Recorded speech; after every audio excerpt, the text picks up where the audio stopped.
Oui, monsieur le ministre, donc à en croire vos éléments de langage, il s'agirait d'un simple ajustement temporaire de la trajectoire de la baisse de l'impôt sur les sociétés prévue à l'article 84 de la loi de finances pour 2018 sous François Hollande.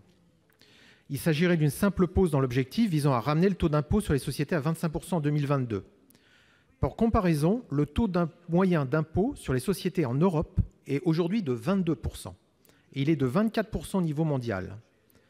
Avec un taux normal d'impôt société abaissé à 25 % à l'issue du quinquennat, sans tenir compte des baisses dans les autres États européens, la France continuera donc à avoir un taux supérieur à la moyenne européenne, ce qui n'était pas l'engagement du président. Ayons le courage de le reconnaître, l'harmonisation fiscale européenne n'est qu'incantatoire. Tous en France l'invoquent, mais jamais personne ne l'engage. Les autres baissent l'IS, pas nous.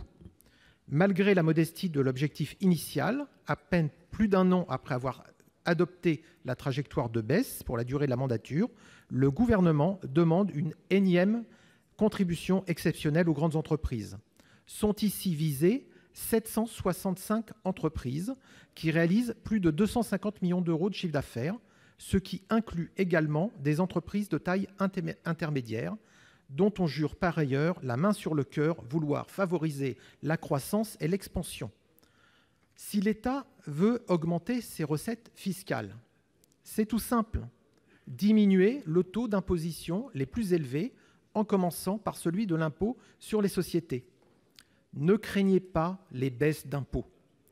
L'exemple britannique a montré que les recettes d'impôt sur les sociétés ont augmenté à mesure que les taux baissaient. Ainsi, en passant son taux d'IS de 28 % à 19 %, le Royaume-Uni a augmenté de 55 % ses recettes.